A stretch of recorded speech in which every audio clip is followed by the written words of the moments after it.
राधिका, तुमने अभी तक मम्मी के कपड़े नहीं बदलवाए। तुम्हें पता है ना, आज भैया भाभी मम्मी से मिलने आने वाले हैं। उन्हें ऐसी हालत में देखेंगे तो क्या सोचेंगे। अब जाकर पहले उनके कपड़े बदल कर आओ। कुणाल राधिका को आवाज देते हुए बोला।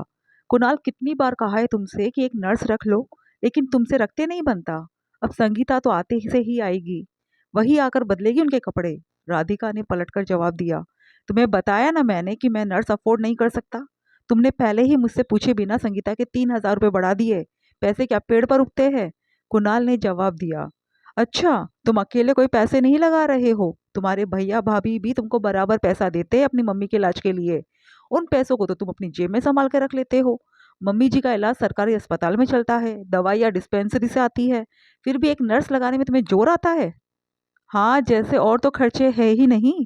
एक तो आने जाने वाले लोगों से मैं दुखी हूँ। अधिकतर रिश्तेदार बाहर रहने वाले लोग हैं। यहाँ आते तो कम से कम 1-2 दिन तो रुकते ही रुकते हैं। क्या उन लोगों के खर्चे नहीं होते? अरे तुम बहू हो, क्या तुमसे मम्मी की सेवा नहीं होती? कम से कम तुम तो मेरी हालत को समझो। मैंने तुम्हारी मम्मी का ठेका नहीं लिया है जो उनकी सेवा करती रहूंगी।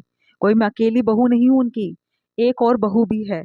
और क्यों समझूं मैं तुम्हारी हालत? क्या तुमने समझी थी मेरी हालत? कहते कहते राधिका की आंखों में आंसू आ गए। बस तुमसे तो गड़े मुर्दे उखड़वा लो, तुम्हारी मम्मी में और मेरी मम्मी में बहुत फर्क है। और थोड़ा धीरे बोलो, अंदर मम्मी को सुनाई देगा। आज अपनी सास को तरसा रही हो तो कल तुम भी तरसोगी। याद रखो, इंसान अपने किए हुए को इसी दुनिया में भुगतता है। फिर तो समझ लो तुम्हारी मम्मी अपने किए को ही भुगत रही है। मेरी माँ भी इसी तरह बिस्तर पर थी, लाचार सी। बदले में तुम्हारी मम्मी ने और तुमने क्या किया था? कहते कहते राधिका के आंसू आ गए। अब वो रुके ही नहीं तो अपने कमरे में चली गई। राधिका अपनी मम्मी की इकलौती बेटी थी। पापा का देहांत बहुत पहले हो गया था।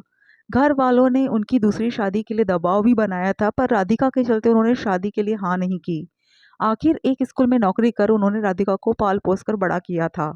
जब राधिका ने अपनी शिक्षा पूरी कर ली तो उन्होंने कुणाल से उसका विवाह करवाया था। जितनी उनकी क्षमता थी उतना उन्होंने अपनी बेटी को देकर विदा किया था। राधिका की विदाई के बाद अब वो अपने घर में बिल्कुल अकेली थी। उनके पास प्रॉपर्टी के नाम पर सिर्फ एक 3 कमरों का कम मकान था। दिन में तो वो स्कूल में बच्चों को पढ़ाती थी और शाम को आस पड़ोस के बच्चों को ट्यूशन देकर अपना टाइम पास कर लेती थी, जिससे उनका अकेलापन भी काफी हद तक दूर हो जाता था। इधर राधिका भी अपने ससुराल में खुश थी। घर में सास कमला जी और पति कुणाल ही थे, जबकि जेठ जेठानी दूसरे शहर में रहते थे। एक दिन अचानक राधिका के पास उसके मायके से पड़ोस में रहने वाले शर्मा जी का फोन आया। उन्होंने बताया कि मम्मी की तबीयत ज्यादा बिगड़ गई है, उन्हें अस्पताल में एडमिट कराया गया है। ये सुनकर राधिका कुणाल के साथ वहां पहुंची। वहां जाकर पता चला कि उन्हें हार्ट अटैक आया था और ब्लॉकेज ज्यादा होने के कारण बाईपास करना जरूरी था। खैर, मम्मी का मेडिकल था तो सब कुछ आसानी से हो गया। कुणाल तो तीसरे दिन ही वापस आ गया। 10 दिन बाद उन्हें अस्पताल से छुट्टी भी मिल गई, लेकिन समस्या ये थी कि अब बार बार चेकअप के लिए जाना था। उसने इस बारे में कुणाल से बात की तो उसने कहा, यार मेरी मम्मी भी तो अकेली है, इतने दिन वहां छोड़ दिया वो क्या कम था? आखिर मम्मी भी तो अकेली यहाँ परेशान होती है। अब कुछ भी हो, तुम तो वापस आ जाओ। कुणाल के फैसले को सुनकर राधिका वापस आ गई, लेकिन अपने साथ अपनी मम्मी को भी ले आई। आखिर उन्हें अकेली किसके भरोसे छोड़कर आती। उन्हें वहां देखकर कमलाजी और कुणाल दोनों का मुंह बन गया। वो लोग तो सीधे मुंह उनसे बात भी नहीं करते थे। कई बार कमलाजी वही पास वाले कमरे में बैठकर जानबूझकर जोर जोर से बड़बड़ाती थी, ताकि उनकी आवाज राधिका की मम्मी के कानों तक पहुंचे। पहले के लोग तो बेटी के घर का पानी भी नहीं पीते थे, पर हाय रे कलयुग, आजकल तो बेटी के घर में आकर टिक जाने का जमाना है। तो कभी कहती, अरे जो बेटी के घर में आकर रहता है उन्हें तो नरक में भी जगह नहीं मिलती है। शास्त्रों में तो लिखा है ऐसे लोग तो धोबी के नरक कुंड में जाकर गिरते हैं। ये देखकर राधिका को भी दुख होता, पर वो कुछ कहती ही नहीं। मम्मी ने साफ मना कर रखा था कि मेरे लिए अपने ससुराल वालों से मत बिगाड़ना, और राधिका से जाने की जिद करती तो राधिका उन्हें जाने नहीं देती। ये सब सुन सुनकर धीरे धीरे उनकी हालत और ज्यादा बिगड़ती जा रही थी। इधर एक दिन राधिका अपनी मम्मी को हॉस्पिटल लेकर गई थी। उस दिन कुणाल घर पर ही था। अपनी कुछ जरूरी फाइल ढूंढने के चक्कर में उसने अलमारी में देखा कि कुछ पेपर्स और गहने रखे हुए थे। उसने उठाकर उन्हें देखा तो वो राधिका के मायके वाले घर के पेपर्स थे। शायद यहाँ आते समय राधिका वो सब यहाँ लेकर आई थी। उसने इस बारे में कमला जी को बताया तो उन्होंने कहा, बेटा आज नहीं तो कल तेरी सास को तो मरना ही है। फिर तो सब कुछ तेरा ही है। तुझे बिजनेस करने के लिए पैसों की जरूरत है, इस मकान से इतने पैसे तो आ ही जाएंगे ना। फिर लोन की क्या जरूरत है? पर मम्मी, तुम्हारी बहू की मम्मी राजी भी होगी? वो तो मुझ पर छोड़ दे, बस तू ज़रूरी पेपर्स बनवा ले और फिर राधिका को यहाँ से किसी काम से ले जाना। कमला जी ने कहा। 5 दिन बाद शाम को कुणाल ने राधिका को तैयार होने को कहा। राधिका तुम तैयार हो जाओ, बहुत दिन हो गए हम कहीं गए नहीं हैं, तो आज मूवी देखने चलेंगे। पर राधिका ने मना कर दिया तो कुणाल नाराज हो गया। जब राधिका की मम्मी को ये बात पता चली तो उन्होंने राधिका को समझाकर भेजा। जब राधिका और कुणाल वहां से चले गए तब कमला जी उनके पास आकर बैठ गई। समधन जी, ये काम तो आपने बड़ा अच्छा किया कि उन्हें भेज दिया। वैसे भी काफी दिन से दोनों कहीं गए नहीं थे, इस बहाने मुझे भी अकेले में आपसे बात करने का मौका मिल गया। ये सुनकर राधिका की मम्मी मुस्कुरा दी।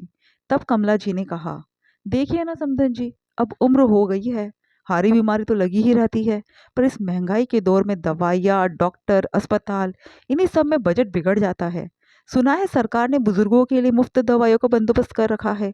अब सरकार ने इतनी सुविधा दे रखी है तो क्यों ना इस्तेमाल करे। इसलिए मैंने तो अपने लिए आज कुणाल से कहकर फॉर्म मंगवाया है ताकि कम से कम दवाएं तो मुफ्त मिल जाए। फिर सोचा आपको भी ज़रूरत होगी, तो मैंने आपके लिए फॉर्म मंगवा लिया। उनकी बात सुनकर राधिका की मम्मी ने कहा, ये तो आपने बहुत अच्छा किया समधन जी। सच में मेरी बीमारी के चक्कर में कितना खर्चा हो गया, मेरी तो सारी जमा पूंजी ही चली गई। इसलिए तो समधन जी, मैं ये फॉर्म लेकर आई हूँ आपके पास। मैंने तो साइन कर दिए हैं, आप भी इस पर साइन कर दो, बाकी डिटेल तो कुणाल भर देगा। कहते हुए उन्होंने एक खाली फॉर्म दिखाया जिस पर उन्होंने साइन कर रखे थे। उनकी बात मानकर राधिका की मम्मी ने भी एक दूसरे फॉर्म पर साइन किए।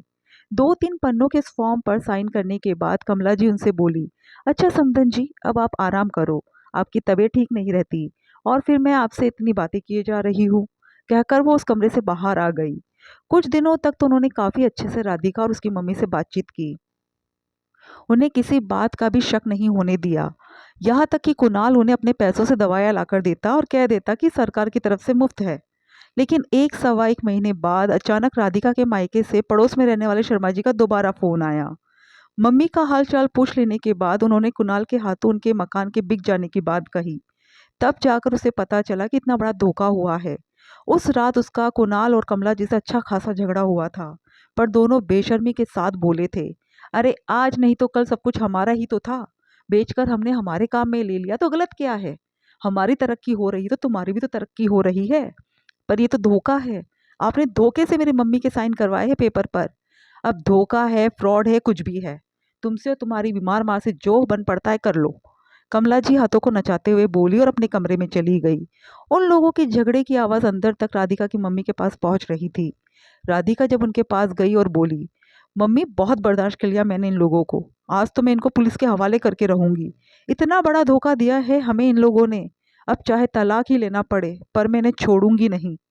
नहीं बेटा, तू कुछ नहीं करेगी, मैं अब कितने दिन की मेहमान हूँ, फिर मेरे बाद तो तेरा कोई भी नहीं है, राधिका की मम्मी ने कहा। पर मम्मी इन धोखेबाजों के साथ, बेटा नहीं से कोई तो है, कम से कम तू अकेले तो नहीं रहेगी, तू बस इस घर को छोड़कर नहीं जाएगी, इन लोगों के कर्मों की सजा तो भगवान देगा, तुझे बस मेरी कसम है। राधिका की मम्मी ने अपनी कसम देकर उसे रोक लिया, लेकिन वो इस दुनिया में ज्यादा दिन नहीं रही, कुछ दिनों बाद ही उनका देहांत हो गया। पर कमला जी और कुणाल को कोई दुख नहीं था, उनके लिए तो बस अब पीछा छूटा था। पर राधिका तब से बहुत दुखी थी। इस बात को भी 5 साल हो गए थे। दोनों माँ बेटे को अपनी गलती का कोई दुख नहीं था, लेकिन अभी 2 महीने पहले कुणाल के बिजनेस पार्टनर ने उसे धोखा दे दिया, जिसके कारण उसे काफी नुकसान उठाना पड़ा था। बार बार उसके घर के चक्कर लगाने के बावजूद भी वो कुणाल को कुछ भी देने को तैयार नहीं था। इसी बारे में वो और कमला जी उसके पार्टनर के घर जा रहे थे कि रास्ते में एक्सीडेंट हो गया। कुणाल को तो हल्की फुल्की चोटें ही आई थी, लेकिन कमला जी को बहुत ज्यादा लगी थी। 20 दिन तक तो वह हॉस्पिटल में ही रही थी। वहां तो नर्स ने संभाल लिया था, लेकिन घर आने के बाद उन्हें किसी न किसी की जरूरत होती थी। लेकिन राधिका सेवा करने से साफ मना कर चुकी थी। आखिर कुछ देर बाद उसके जेठ जेठानी वहां पहुंच गए। जेठानी ने आकर ही कमला जी को संभाला था। ये देखकर कुणाल ने कहा, देखो ये भी एक बहू है जो अपनी सास की सेवा पे तत्पर रहती है, वरना कुछ बहुएं तो ऐसी होती है जिससे अपनी सास से कोई लेना देना ही नहीं होता। इससे पहले कि राधिका कुछ कहती उसके जेठ ने कहा, सही कहा तुमने, कुछ बहू अपनी सास की सेवा कर लेती है, बस बात यह है कि मैंने अपनी पत्नी के साथ कभी कुछ गलत नहीं किया और ना ही किसी को करने दिया। पर तुमने मम्मी के साथ मिलकर अपनी पत्नी और उसकी मम्मी को धोखा दिया, फिर तुम कैसे उम्मीद कर सकते हो कि वो सेवा करेगी। अपने भैया की बात सुनकर कुणाल चुप हो गया। कम से कम तुम्हारी पत्नी तुम्हारे साथ तो खड़ी है, मेरा पति ऐसा कर देता तो जेल की हवा खिला देती। अचानक भाभी ने कहा। भैया भाभी 2 दिन वहां रहे पर भाभी ने ही कमला जी को संभाला। राधिका एक बार भी कमरे में नहीं गई, ना ही भैया भाभी ने उससे कुछ कहा। आखिर कैसे उम्मीद करते कि इतने धोखे के बाद वो उनकी माँ की सेवा करेगी। आखिर इस तरह के हालात देखकर भैया भाभी अपने साथ ही कमला जी को ले गए, लेकिन जाते जाते कुणाल को समझा गए, अपनी गलती को सुधार ले। माँ की सेवा करने के लिए तो फिर भी हम हैं, पर तेरी सेवा करने के लिए कोई नहीं होगा।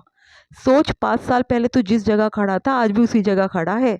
धोखे का एक पैसा नहीं बचा तेरे पास। भाई, कर्म लौट कर आते हैं, इसलिए उम्मीद मत करना। पर पता नहीं क्या ऐसा क्या दम भरा हुआ था कुणाल में कि उसने अभी तक अपने किए की माफी नहीं मांगी, और ना ही राधिका ने उससे कभी माफी की उम्मीद की।